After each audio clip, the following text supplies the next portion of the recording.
Hey guys, it's me cool bro. और आज मैं आपको बताने वाला हूँ कि कोरोना वायरस पैंडेमिक की वजह से आपके लाइफ में क्या चेंजेस आने वाले हैं, रहकर कुछ अभी से आना शुरू हो गए। मैंने इसको 8 पॉइंट्स में डिवाइड किया है, तो अभी मैं आपको वन बाय वन। तो सबसे पहला पॉइंट मैं बताना चाहूँगा वो है ट्रस्ट इश्यूज। मतलब पहले कैसा था, हमें कुछ रिस्ट्रिक्शन नहीं थे, हम कहाँ से कहाँ पे भी जा सकते थे। मतलब पहले पैंडेमिक के पहले किसी को भी मिल सकते थे, कुछ भी कहाँ से बाय कर सकते थे।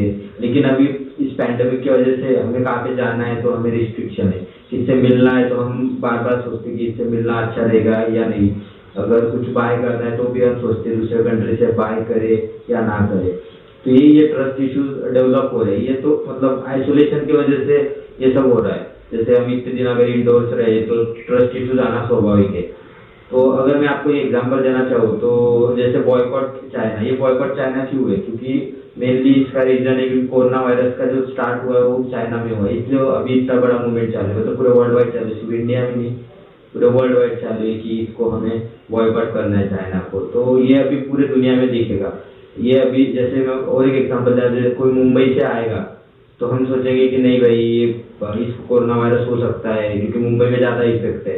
तो ये सब ट्रस्ट इश्यूज आएंगे। ये ट्रस्ट इश्यूज रीगेन मतलब ट्रस्ट इश्यूज बंद होने के लिए कुछ समय लगेगा, 1 साल या 6 महीने वो जाएगा, लेकिन सेकेंड पॉइंट है इम्पोर्टेंस ऑफ हाइजीन। जैसे पहले इतना कुछ इम्पोर्टेंस था नहीं, हाथ धोना, मास्क पहनना। जब गाँव में जाओगे तो कोई इतना इम्पोर्टेंस देता नहीं था, लेकिन अब लोगों को पता चल गया कि हाइजीन का कितना इम्पोर्टेंट है। कोरोना वायरस पैंडेमिक के जो सबको पता चल गया कि हाथ धोना कितना इम्पोर्टेंट है। अब लोग पर्सनल हाइजीन तो रख रही है, लेकिन पब्लिक हाइजीन का भी ध्यान रखते हैं। अगर हम पहले पर्सनल हाइजीन देखते, पर्सनल हाइजीन की तरफ लोग अब रेगुलर हाथ धो रहे हैं, कहाँ से बाहर से आए या फिर खाना खाने के पहले या फिर कुछ एक्टिविटी करने के बाद हाथ धो रहे। वो भी सिर्फ हाथ नहीं धो रहे, मतलब हैंड वॉश से हाथ धो रहे, हैंड सैनिटाइजर यूज कर रहे और बहुत चीजें। मतलब कोई एक बार नहाता था, अभी पैंडेमिक की वजह से बाहर से आने के बाद फिर से नहा रहा है। तो पर्सनल हाइजीन में बहुत इंप्रूवमेंट आने मतलब लोगों में आ रही है। पब्लिक हाइजीन, तो लोग अभी पब्लिक हाइजीन को भी इम्पोर्टेंस देने लग गए। अगर उनका परिसर साफ नहीं होगा तो म्यूनसिपल को कॉल करके बोलते कि साफ कर दे या फिर खुद उसको साफ कर दे। तो ये बहुत पॉजिटिव इम्पैक्ट आ गया है इस कोरोना वायरस पैंडेमिक की वजह से। हैंड सैनिटाइजर, हैंड वॉश, इनकी डिमांड बहुत ज़्यादा इंक्रीज हो गई है। तो ये एक बहुत अच्छी चीज़ हुई है कोरोना वायरस में। अब थर्ड पॉइंट की तरफ आते हैं। Third point is digitalization. सब चीज़ें आजकल डिजिटल होना, मतलब पहले से ही हो रहा था डिजिटलाइजेशन, लेकिन इस पैंडेमिक की वजह से सब चीज़ें डिजिटलाइजेशन हो रही है। जैसे हमने देखा बहुत सारे ऐप आ, जैसे जूम, मीट हो गया, तो पुराने ऐप स्काइप, डुओ, इनको बहुत ज़्यादा इंपॉर्टेंस मिल रहा है। क्यों? क्योंकि लोग मिलना नहीं चाहते, सब डिजिटल करना चाहते हैं। एक और बहुत अच्छा एग्जाम्पल है, जैसे पहले अमेजोन से अपन कुछ बाय करते थे तो कैश ऑन डिलीवरी थी, लेकिन अभी उन्होंने कैश ऑन डिलीवरी को बंद किया है और उसकी जगह पे सिर्फ ऑनलाइन ट्रांजैक्शन वो एक्सेप्ट कर रहे हैं। क्यों? क्योंकि कैश से मतलब सिर्फ कोरोना वायरस से नहीं, बाकी के भी बहुत सारे डिसीज फैलते हैं, मतलब कम स्केल में हो लेकिन होता है। तो इसलिए डिजिटल ज़्यादा सिक्योर भी है। तो इसलिए उन्होंने क्या किया, अमेजोन वाले ने सब डिजिटल किया, सब ऑनलाइन ट्रांजैक्शन हो रहे।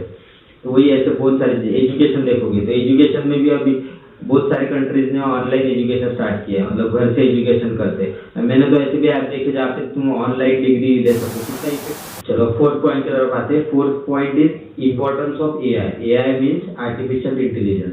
तो सबसे पहले मैं बताऊंगा व्हाट इज आर्टिफिशियल इंटेलिजेंस। तो आर्टिफिशियल इंटेलिजेंस बेसिकली एक प्रोग्राम है जो पहले जो डाटा फीड किया उसके हिसाब से हमें फ्यूचर या फिर जो रियलिटी मतलब क्या हो सकता है वो प्रिडिक्ट करता है। तो वो बेसिकली एक एल्गोरिदम पे चलता है जो हम उस पे सेट करते हैं। तो एक एग्जांपल देना चाहा तो चलो समझो हमने 10 साल का उसमें डाटा फीड किया कि समर में ज़्यादा धूप रही तो रेनी में ज़्यादा बारिश आती।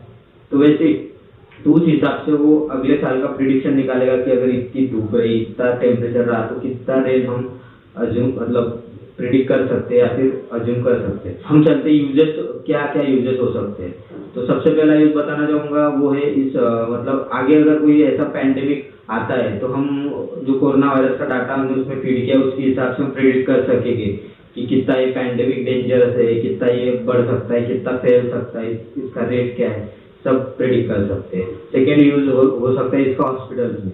तो हॉस्पिटल्स में कंप्यूटर्स में ये प्रोग्राम फिट कर देंगे, तो इसका हम यूज़ कर सकते हैं, कितने पेशेंट है, कितने पेशेंट को कौन सा डिसीज है, तो ये हॉस्पिटल्स को मैनेज करने में बहुत ईजी जाएगा।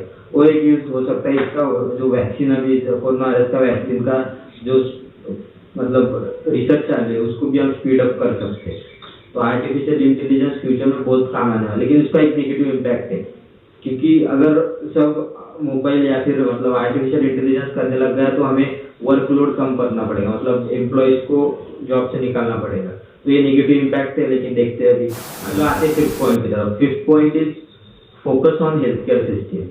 तो सबसे पहले मैं बताना चाहूँगा डेवलप्ड कंट्रीज के बारे में। तो सबसे पहले एग्जांपल लेंगे यूएसए का, मतलब कंपेयर करेंगे यूएसए और जर्मनी के बीच। हमें सब लगता था कि यूएसए एक ग्लोबल पावर है, उनका हॉस्पिटल्स तो बेस्ट हो गई, लेकिन अभी हमें पैंडेमिक की वजह से पता चला है कि they don't have sufficient hospital, sufficient bed, sufficient doctors. तो वही है बात है कि उनको इंक्रीज करना पड़ेगा। जर्मनी का देख रहे, जर्मनी में बहुत अच्छा हेल्थ केयर सिस्टम है, मतलब इंटेंसिव जो केयर है, मतलब जो वेंटिलेटर्स हो गया और बाकी चीज़ें हो गई जो लगती है, मतलब जो पेशेंट को सर्वाइव करने के लिए बेसिकली लगती है ज़्यादा, उनका टाइम बढ़ाने के लिए, वो जर्मनी में बहुत अच्छी है, इसलिए जर्मनी में one of the lowest death rate है। तो यही वो डेवलप कंट्रीज अभी और इन्वेस्ट करेंगी हेल्थ केयर सिस्टम में, और उनका जीडीपी का परसेंटेज हेल्थ केयर सिस्टम में लगाएंगे कि हेल्थ केयर सिस्टम इतनी अच्छी हो जाए कि वो कोई से भी पैंडेमिक फ्यूचर में उसको कोप कर सके। अब बात करते हैं डेवलपिंग कंट्रीज की। फॉर एग्जांपल अभी डेवलपिंग कंट्रीज इंडिया, इनको तो बहुत सफर तय करना है, क्योंकि बहुत अभी हेल्थ केयर सिस्टम का हाल बहुत खराब है इन कंट्रीज में, जैसे इंडिया हो गया, पाकिस्तान हो गया, डेवलपिंग कंट्रीज। इंडिया सिर्फ अपना 3.6% ऑफ जीडीपी स्पेंड करती है टुवर्ड्स हेल्थ केयर, तो ये बहुत लो है बाकी के कंट्रीज के कंपैरिजन में। लेकिन अभी इस पैंडेमिक के बाद गवर्नमेंट और इन्वेस्ट करेंगे इनमें और इनको और अच्छा।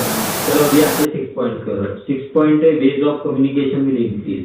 जैसे आप देख रहे हो अभी जो ऐप हो गया जूम, गूगल मीट हो गया, मीटअप हो गया, और जो पुराने ऐप्स थे स्काइप, डुओ, इनको कितना इंपॉर्टेंस मिल रहा है, क्योंकि वो डिफरेंट वे ऑफ कम्युनिकेशन है।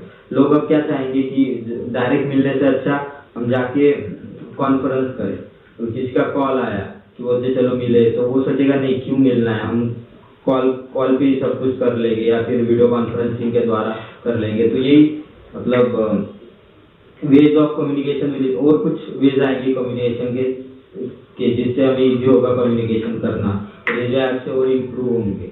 हाँ, और एक चीज़ जैसे हम देख रहे हैं कि अभी हैंडशेक और गले मिलना ये तो बिल्कुल बंद हो जाएगा, मतलब वो भी एक नहीं बोला था भी वो वे ऑफ कम्युनिकेशन ही है, लेकिन वो अब कैसे कम हो रहा है, तो और नए वे आएंगे, जैसे हमारा नमस्ते हो गया, ये भी वे ऑफ कम्युनिकेशन है, ये इसको और फेवर मिलेगा। ऐसे बहुत चीज़ें आएंगी और कंपनीज और चीज़ें डेवलप करेगी, डिफरेंट ऐप्स, जिससे वे ऑफ कम्युनिकेशन बेटर। तो चलिए बढ़ते सेवेंथ पॉइंट की ओर। 7th point is work from home. ये तो मतलब अभी से होना शुरू हो गया है, और ये तो मतलब इसके बेनिफिट्स भी है और कुछ प्रो कॉन्स भी है, मतलब जैसे कॉन्स भी बता दो आगे, प्रोज और कॉन्स।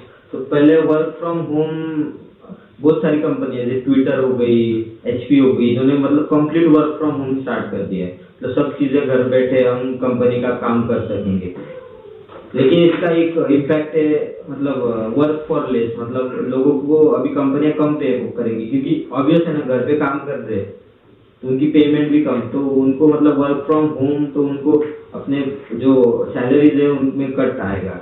अब इसके मैं पॉजिटिव और नेगेटिव इम्पैक्ट बताना चाहूँगा। पॉजिटिव इम्पैक्ट ये है कि ये work from home eco friendly रहेगा, क्योंकि जितना हमें मतलब लोगों को ट्रैफिक में जितना एयर पोल्यूशन होता है, जितना गाड़ी से जाएंगे उतना फ्यूल वेस्ट होता है, वो सब नहीं होगा। नेगेटिव इम्पैक्ट इसका सबसे बड़ा नेगेटिव इम्पैक्ट ये है कि लोग घर पे बैठे बैठे 24 घंटे कंप्यूटर के सामने बैठेंगे, बाहर जाएंगे नहीं, घर में रहेंगे। वैसे भी अभी देखोगे तो लोग वही करते, कंप्यूटर पे रहते, मोबाइल पे रहते, वर्क फ्रॉम होम से ही और ज़्यादा बढ़ जाएगा, लोगों में इंटरेक्शन नहीं होगी, सिर्फ लोगों को बैक पेन की प्रॉब्लम आएंगी, आइज के प्रॉब्लम आएंगे, तो ये नेगेटिव इम्पैक्ट है इसका। लेकिन अगर लोगों ने एक्सरसाइज वगैरह की तो वो भी। तो चलिए आते हैं 8th पॉइंट की तरफ। 8th पॉइंट मतलब 2-3 भागों में मैंने डिवाइड किया है। तो सबसे पहला ये एनवायरनमेंट। लोग अभी बहुत एनवायरनमेंट कॉन्शियस हो रहे हैं, पहले लोगों को इतना इंपॉर्टेंस था, लेकिन अब पैंडेमिक की वजह से लोगों को पता चल रहा है कि एनवायरनमेंट इज एवरीथिंग। तो लोग जो गांव के भी लोग हैं वो भी एनवायरनमेंट को प्रोटेक्ट करना मतलब स्टार्ट किया है। मतलब इतना लार्ज स्केल पे नहीं, लेकिन इम्पैक्ट है। सेकेंड पॉइंट इसके साथ ही जुड़ा हुआ है कि लोग अभी और वेजिटेरियन की तरफ बढ़ रहे हैं, क्योंकि लोगों को क्योंकि कोरोना वायरस आया किससे, नॉनवेज खाया, लोगों ने पैंगोलिन खाया, पैंगोलिन की वजह से ये आया है कोरोना वायरस अपने मतलब चाइना में। तो यही लोग अभी एक एग्जांपल देना चाहूँगा, जैसे अभी शुरुआत में इंडिया में लोगों ने चिकन खाना बंद कर दिया था, लोगों को लग रहा था कि चिकन की वजह से ये कोरोना वायरस फैल सकता है, तो पोल्ट्री फार्म्स को बहुत ज़्यादा नुकसान हुआ था। तो ये अब ऑस्ट्रिया का एग्जांपल है, ऑस्ट्रिया में बहुत सारे लोग वेजिटेरियन की तरफ बढ़ रहे हैं। ये लॉन्ग प्रोसेस है, लेकिन होगा, धीरे धीरे कर सकेंगे। और एक पॉइंट इसमें ये जोड़ना चाहूँगा कि मेंटल हेल्थ, लोग अभी बहुत ज़्यादा लोनली फील कर रहे हैं, क्योंकि इतने दिन आइसोलेशन में बिताने के बाद ऑब्वियस है कि लोगों को लोनली लगेगा, तो उनको सपोर्ट की जरूरत पड़ेगी। और ज़्यादा सपोर्ट की जरूरत जिनको पड़ेगी, जिन्होंने अपने लव्ड वंस खोए और जिन्होंने अपना जॉब खोया, उनको बहुत ज़्यादा सपोर्ट की जरूरत। Thank you so much. अगर आपने यहाँ तक वीडियो देखा है तो लाइक और सब्सक्राइब कर देना। बस इतना ही कहना चाहूँगा, घर पे रहिए, सेफ रहिए, टेक केयर।